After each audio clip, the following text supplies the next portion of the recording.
Hey guys, thanks for checking out my channel. My debut fantasy novel, Echoes of Remnant Light, is now available in hardcover, paperback, and ebook.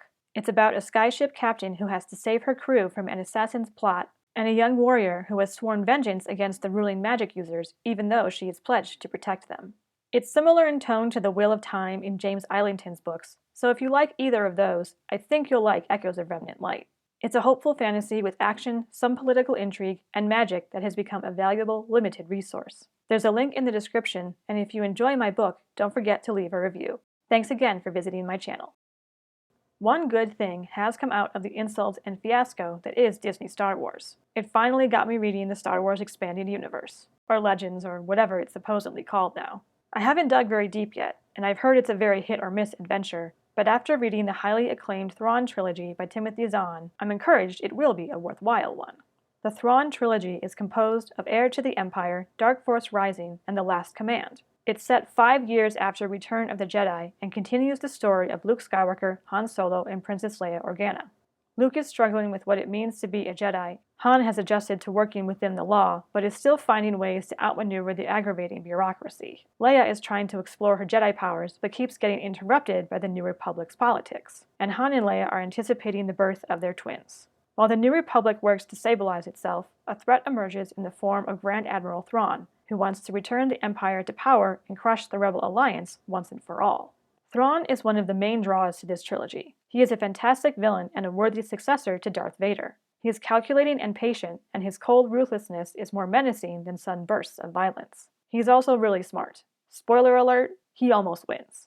Mara Jade and Talon Karrde are great additions to the Star Wars universe. Force-sensitive Mara begins with some bratty tendencies, but as her story unfolds, she matures into a protagonist you can root for. A charismatic smuggler, Karrde does everything he can to remain neutral, and the excuses he uses to defend actions that seem to benefit the Republic both perfectly align with his character and reveal his deeply buried integrity.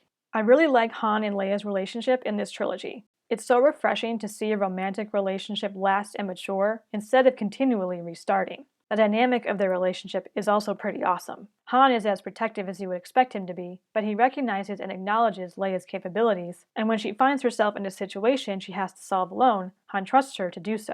Likewise, Leia respects and trusts Han's judgment, is fine with him taking the lead in situations where he is more adept or experienced, and doesn't consider it a weakness to depend on him. Neither of them are happy when the other is facing a dangerous situation or when important duties call them away, but they understand that confronting the danger and honoring their chosen responsibilities is part of what makes the other who they are, and why they fell in love in the first place. All 3 novels are self-contained, with their own plots and subplots that further the overarching narrative, but they really do read like one very long story, similar to how The Lord of the Rings was originally 1 book, but published as 3. Heir to the Empire is the weakest, but a lot of that is due to all the groundwork it has to lay for Book 2 and 3.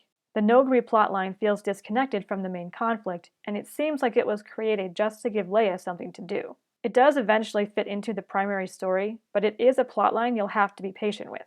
C'baoth's purpose is also ambiguous at first, but his significance becomes clear as more of Thrawn's plan is revealed, and you can easily see Thrawn and C'baoth's uneasy alliance going downhill very fast. All the things Timothy Zahn added to Star Wars, be it planets, characters, flora, or fauna, fit within the universe George Lucas created, like they've always been there but simply haven't been revealed until now.